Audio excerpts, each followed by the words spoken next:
Hi, here's another week of food from our household. Um, uh, Actually, it's not a full week of food because I had a uh, annual checkup this week, and because there was a little confusion about how long I needed to be fasting, I went just about a day with not eating too much food. I wanted accurate test results, but anyway, here we go. Here's a week of food, ending up on March 26, 2017. You'll note a common theme at the beginning of the week. A lot of ribeye is in our lives. We are fortunate to be able to enjoy ribeyes. And ribeye is a great steak to eat if you are trying to follow the ketogenic diet. It has a high fat content, it's well marbled.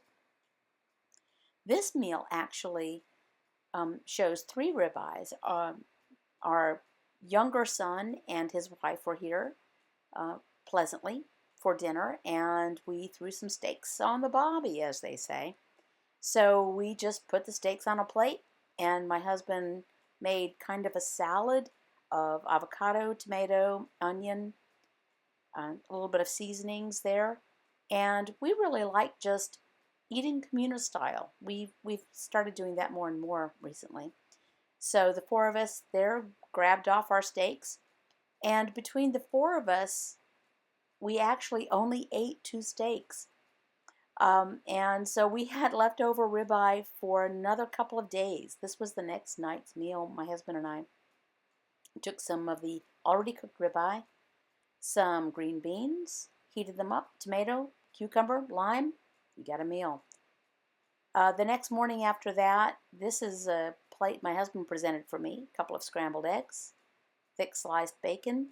That is some queso fresco, or otherwise known as farmer's cheese, which I don't eat breakfast every day, but the days I do, I love it when my husband cooks it for me, and of course my coffee.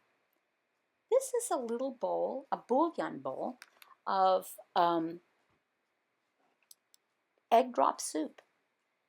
Egg drop soup is a great choice for the ketogenic diet. It's super easy to make. I'll be making a video on that, and I'd made some for my husband when he came home for lunch, and there was a wee bit left over in the pot, so I took the opportunity to have that.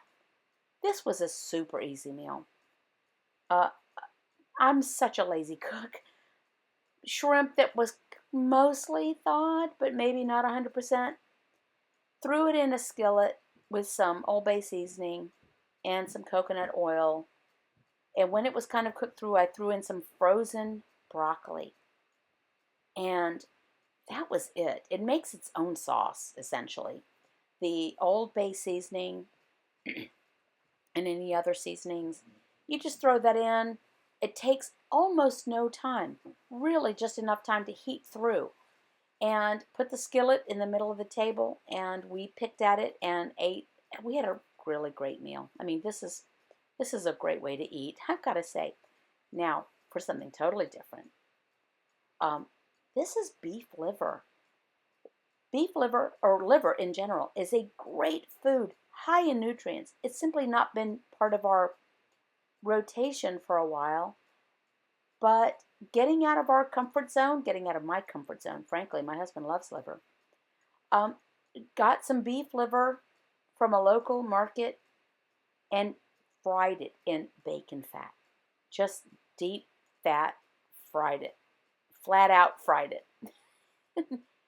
And that on the side are shiitake mushrooms, which are so beefy and dense. And then some bok choy, which is a cruciferous vegetable. Threw that in, again, salt, pepper, garlic. This is so straightforward and so nutritious. It's difficult to make this look beautiful photographically, but it really was good. Liver can be an acquired taste, and it is for me a little bit. My husband likes it more than I do, but there's hardly anything better for you than liver or other organ meats. Now brings us to Saturday morning. Saturdays, there should be pancakes, and I think I've made that video before.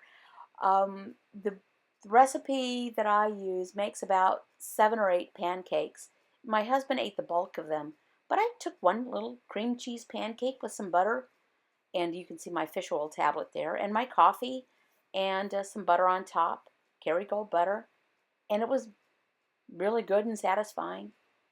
I'll tell you that um, it's great to be able to eat little things like this, and the ingredients are essentially cream cheese and eggs, and whipped it up in a blender and fried it in a skillet again, and a little bit of coconut oil just because it adds that little bit of sweetness. But that was breakfast. And Saturdays, there should be pancakes. Now, here's a treat that is super easy to make. Again, I need to make a video about this. This is deluxe American cheese slices from Costco, cut into portions, microwave for about 30 seconds. I actually like them better than any commercial cheese wisp product or anything like that. Super easy. We're talking about 30 seconds. A nice little bit of crunch. Oh, and here's a bit of a teaser. That is a whatever size that giant measuring bowl is, 2 quarts or something of bone broth. I've got a video coming up on that, how to make bone broth. Talk about easy. I mean, that is, let the crock pot do all the work for you. I'm just putting that in there because it was around. Now, this was a great meal. Some haddock and bok choy and shiitake mushrooms again, and a little bit of lime. I'm going to confess, the kind of sauce that was left over from the shrimp in the middle of the week, I just put the whole skillet in the fridge, and I just poached the haddock, not haddock, halibut. I poached it in that. That is a really lazy cook, but it was really good. Everything was safe. Everything was refrigerated, but it was there.